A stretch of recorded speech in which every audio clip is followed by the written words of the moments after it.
सदगुरु सुखराम जी महाराज ने धन्य हो। सदगुरु युक्ति राम जी महाराज ने धन्य हो। सदगुरु स्वामी जी श्री कुशाल दास जी महाराज ने धन्य हो। संत श्री ज्ञानेश्वरी बाई जी महाराज ने धन्य हो। गुरुदेव आपके धिन धिन हो, महाराज आपके धिन धिन हो, महाराज आपके धिन धिन हो।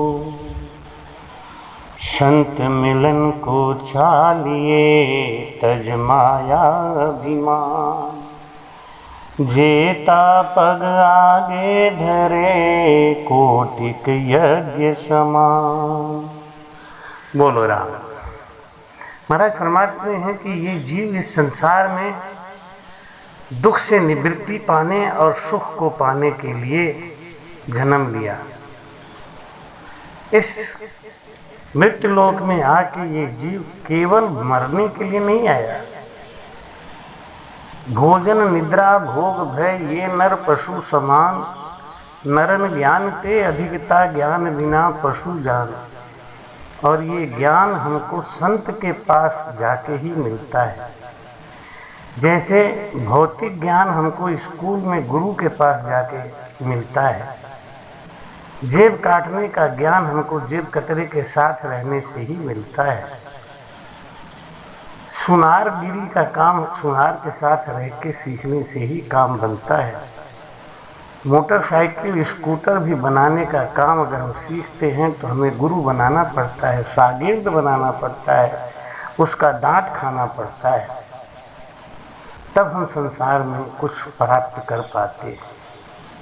सुखों को प्राप्त करना है तो किसी संत के पास जाओ, क्योंकि दरिया जी महाराज कहते हैं दरिया इस संसार में सुखी एक है संत, पिए सदा रस प्रेम का राम नाम निज तंत।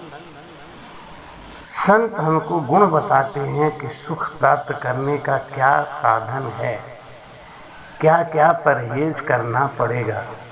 जैसे अच्छा डॉक्टर एक मरीज को समझाता है कि अगर आपको इस बीमारी से छुटकारा पाना है तो आपको ये काम करना पड़ेगा, ये परहेज करना पड़ेगा। ऐसे दुख रूपी बीमारी को अगर छुड़ाना है, सुख रूपी स्वास्थ्य को पाना है, तो ममता मोह रूपी बीमारी को तो छोड़ना पड़ेगा, ये रोग को हटाना पड़ेगा, अहंकार को हटाना पड़ेगा, भावनाओं को दबा के, इच्छाओं को दबा के दिल से काम करना पड़ेगा, दिमाग से नहीं। दिमाग, कुछ लोग कहते हैं कि हम दिमाग से सोचते हैं। जो दिमाग से सोचते हैं वो भौतिकवादी होते हैं, और जो दिल से सोचते हैं वो आध्यात्मवादी होते हैं। हमको दिल से सोचने की आदत डालनी चाहिए। क्या दिल से सोचना है कि जो व्यवहार अपने को बुरा लगे वो दूसरों के साथ मत करो। किसी गरीब को इतना मत सताओ कि उसकी हाय आपको खा जाए। संत सताया संत दासता को रहा न बंस, तीन घर जाके देख लो रावण कौरव कंस। पराई वस्तु को अपना मान लेना और अपना मान के उस पर अधिकार जमा लेना और उसके अधिकारी को उसका वस्तु ना देना, ये महापाप करके हम जीवन में कभी सुख नहीं पा सकते। महाराज युधिष्ठिर ने कहा कि मैं अपने 100 भाइयों को मार के इस राज्य को नहीं पाना चाहता, क्योंकि एक कहावत कही है, अगर कसाई बगर कसाई और कसाई गाई का, सबसे बड़ा वो कसाई जो हिस्सा खाए भाई का। भाई का हिस्सा खाना ये सबसे बड़ा पाप है। और जिसने जिसने अपने भाइयों का हिस्सा खाया वो संसार में क्या पाया, इसका उदाहरण आप देखें। भगवान कृष्ण ने दुर्योधन से कहा कि 5 गांव दे दो, पांडव संतुष्ट हो जाएंगे। वो सुख खुश होके आपको अपना हिस्सा दे दें तो वो आपको सुखकारी होगा। दमन नीति से जो हिस्सा प्राप्त करोगे वो आपको दुख देगा। दुर्योधन ने कहा 5 गांव मैं तो सुई के नोक के बराबर भी बिना युद्ध के नहीं दूंगा। तो क्या हुआ? कैरव करम कर कुंभी नर का पड़ियो जाए। ऐसा कर्म कमाया, युद्ध में धूसरित होके कैरव करम कर कुंभी पाक नरक में जाके पड़ गया। ये भाई के अंश खाने का परिणाम। सुग्रीव को मार के बाली ने भगा दिया, उसकी पत्नी का हरण कर लिया, उसका हक हरण कर दिया। तो क्या हुआ? उसका वध हो गया, राज्य विहीन हो गया। सुग्रीव ने उसकी पत्नी को अपने पास सम्मान से रखा। धन हरण करना सुग्रीव ने भगवान राम के द्वारा प्राप्त राज्य किया था। बाली का वध भगवान राम ने किया तो राज के ऊपर भगवान राम का हक बन गया। उन्होंने उसका सौंप दिया जिम्मा, सुग्रीव को राजा बना दिया।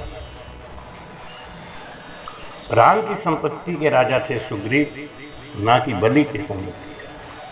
बाली का संपत्ति नहीं था, वो भाई का संपत्ति नहीं था।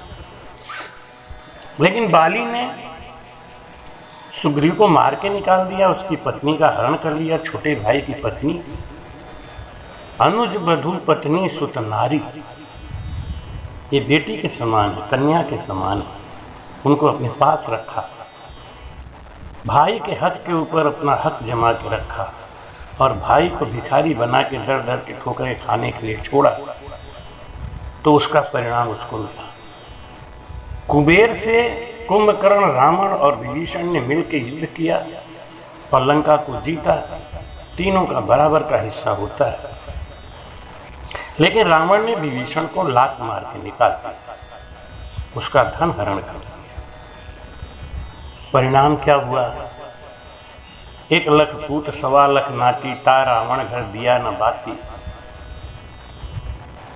तो संगत करके हमको ये ज्ञान आता है कि ये संसार की जो माया है ये यहीं रहने वाली है।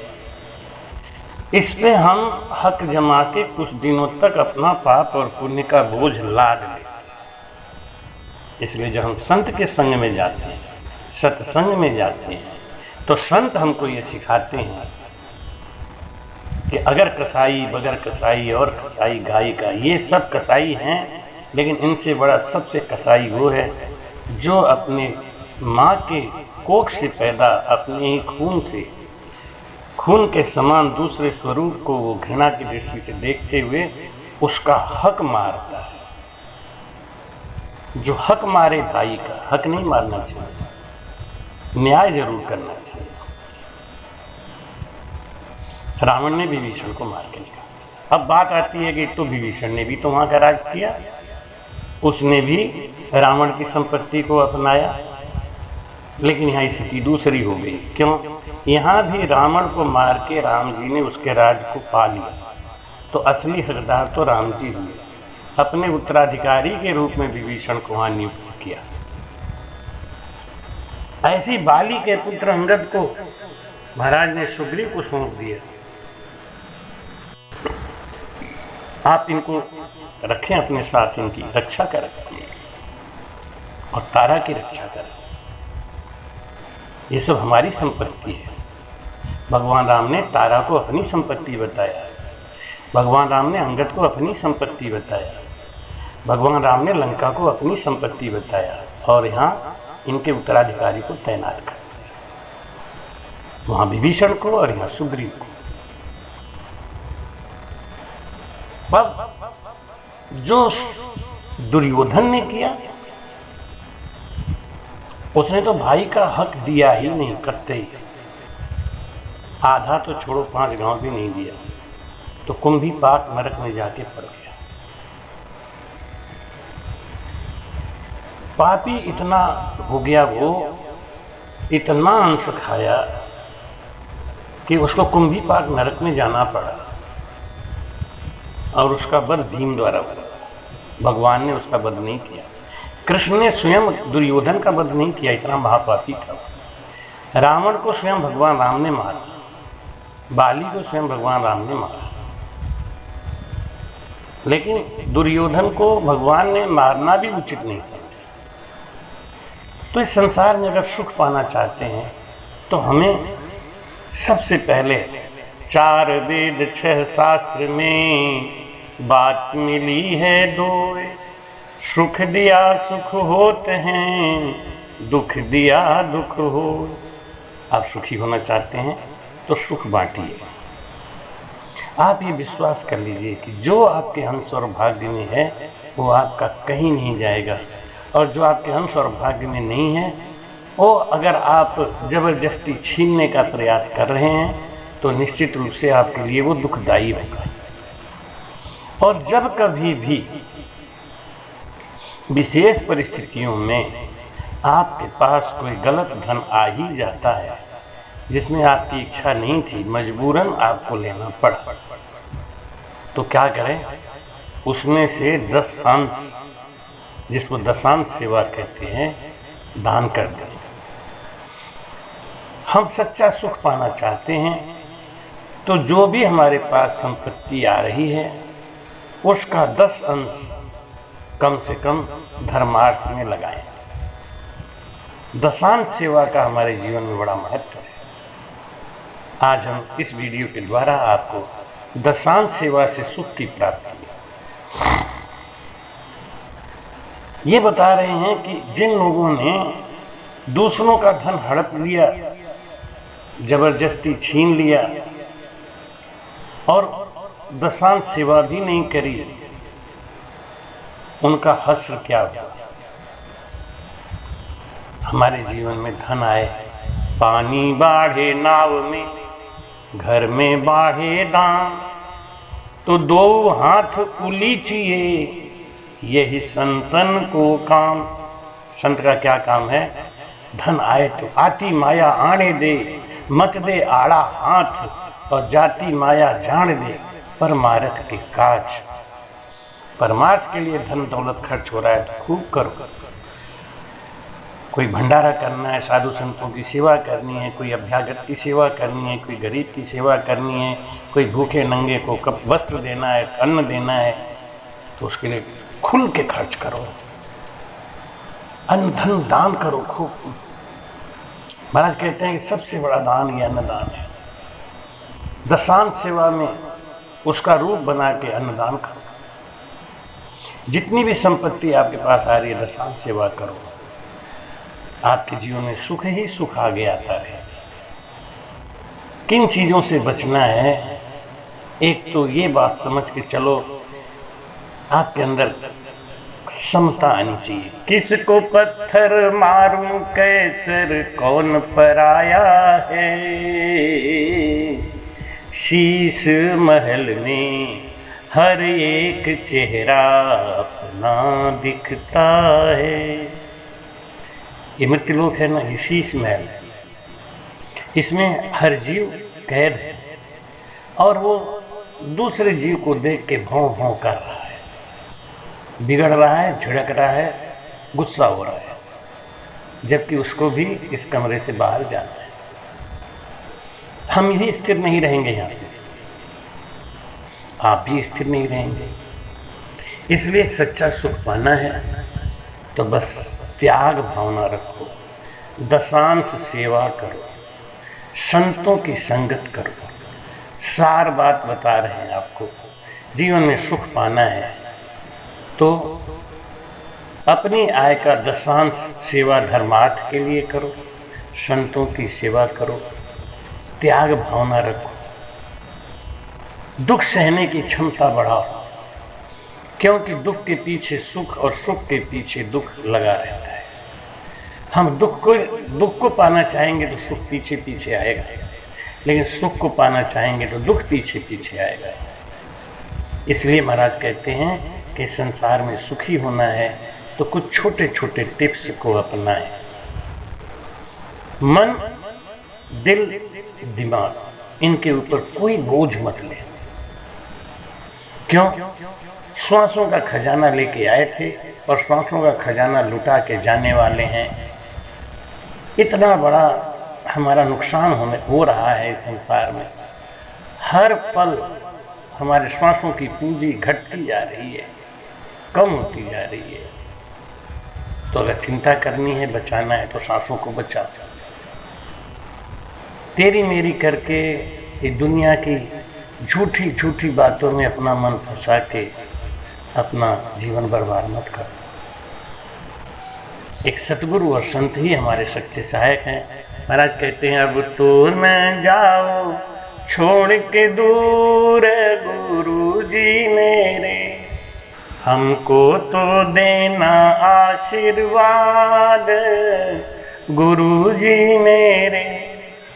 हमने सोचा था माता संग चलेगी, हमने सोचा था माता संग चलेगी, माता तो रोवे खड़ी दूर गुरु जी मेरे, माता तो रोवे खड़ी दूर गुरु जी मेरे।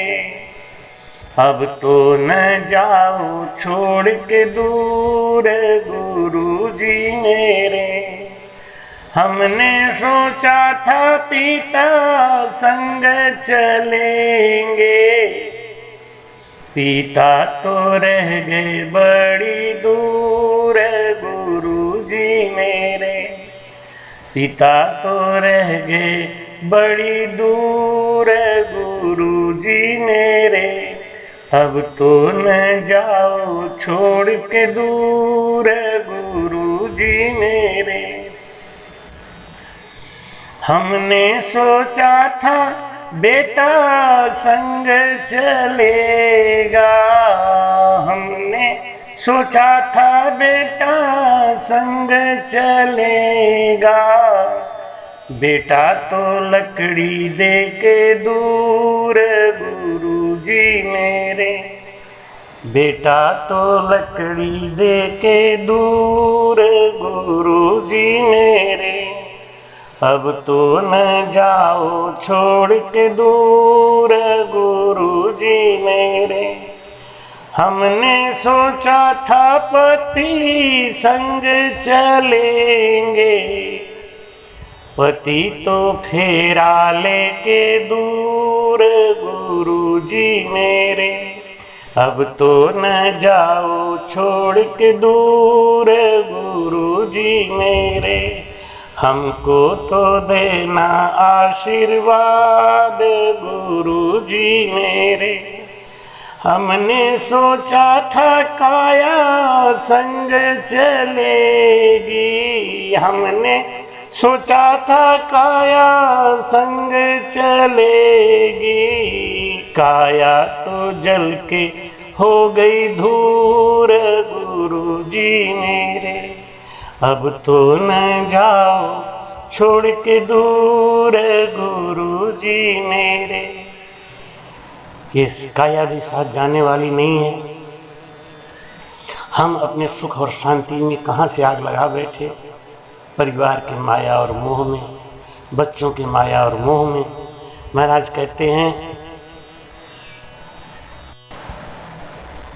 पूत कपूत तो धन क्या संचय, पूत सपूत तो धन क्या संचय। कपूत के लिए पाप क्यों करते हो, बोझा क्यों लादते हो।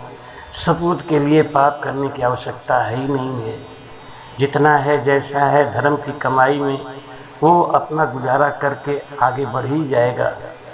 और कपूत है तो वो जल्दी से जल्दी सब लुटा के बैठ ही जाएगा। दोनों स्थिति में अपने हाथ से कम हम कुछ दान पुण्य करें, दया रखें, दूसरों के धन को कंकड़ समान समझें। यही साधक का गुण है, यही साधना का गुण है। और जितना भी धन आता है उसमें दशांश सेवा करने की प्रवृत्ति रखें, संतों की सेवा करें, त्याग भावना रखें। हर समय ये मेरा हो जाए, ये मेरा हो जाए, यही तो विष है। और विष के रहते, गर्मी के रहते सर्दी कहाँ से आएगी? जब गर्मी भरी है, विष भरा है, तो सुख और शांति कहाँ है? पहले विष को हटाओ, पहले ये आपापन को हटाओ। जो तुम्हारा है उसको ईमानदारी से उपयोग में लाओ और उसी में कमाई हुई वस्तु का दशांश सेवा करना सीखो। हमेशा छोड़ने की भावना रखो। जब आप छोड़ोगे तो माया आपको पकड़ेगी, जब आप माया को पकड़ोगे तो माया आपको छोड़ देगी। पहले हम माया को पकड़ते हैं, उसके लिए भागते हैं, और जब माया हमसे भाग जाती है तो उसके लिए रोते हैं। यही हमारे अशांति का कारण है। तो अशांति क्यों है मन में? क्योंकि हमारे अंदर विष भरा हुआ है। विष क्या है? यही कि हम दूसरे की चीज को अपना मान के बैठ ले, इसलिए हमारा सुख शांति चला गया। ये पृथ्वी, ये प्रकृति मेरे से पहले थी, मेरे बाद रहेगी। हम इसका सदुपयोग करें, इसमें आए हैं तो हम इसका लाभ उठाएं। बस इसी सचेतना के साथ आपसे यही प्रार्थना है कि इस प्रकृति का आनंद लीजिए, इससे खिलवाड़ मत कीजिए, इसको वैसे ही रहने दीजिए। क्यों? कि आप यहाँ के मालिक नहीं हैं, आपके पहले से ये प्रकृति थी, फिर आप इसको बिगाड़ने का हकदार कहाँ से? आप अपने आने वाली पीढ़ी के लिए इस प्रकृति को बचा के रखें। हमारे बाप दादा ने बचा के रखा तो हमको ये मिला, और हम बचा के रखेंगे, हमारे बच्चों को मिलेगा। त्याग भावना रखे रहें, हमेशा दशांश सेवा करते रहें, संतों की सेवा में लगे रहें। और सबसे बड़ी बात, तरिया इस संसार में सुखी एक है संत, पिए सदा रस प्रेम का राम नाम निज अंत। पराई वस्तु को हमेशा आप कंकड़ पत्थर ही समझिए। पराई स्त्री को हमेशा देवी ही समझ के रखें। जिससे आपके संपर्क हैं, जिसके आपके संबंध हैं, जिसको आपने अपने आश्रित किया, जिससे आपने शादी करी, बस वही आपकी एक स्त्री है। बाकी सब संसार में सिया राम मैं सब जग जाने, मात्र सीता और राम के समान। ऐसा सात्विक वृत्ति रख के जब हम जीवन जिएंगे, संगत सुनते रहेंगे, तो हमारे जीवन में कोटि कोटि लाभ होने वाला है, कोटि कोटि शांति आने वाली है, कोटि कोटि सूरज उगने वाला है, अंधेरा नष्ट होने वाला है। माया मोह भरम की रजनी सूता जीव घाई, सतगुरु आवाज करी एक ऐसी राम कहो मेरा भाई। सच्चे सुख का आधार है राम नाम का भजन। बस सच्चे सुख के आधार राम नाम भजन से लगो। इन विषयों को काटते हुए संत की सेवा में लगे रहो। हमें आशा है आपको ये ज्ञान पसंद आया होगा। तो अगर पसंद आया है तो इसको अपने शेयर करें, दोस्तों को सुनाएं और उनको सब्सक्राइब करा के हमारे बाकी प्रवचनों का भी आनंद लें। राम।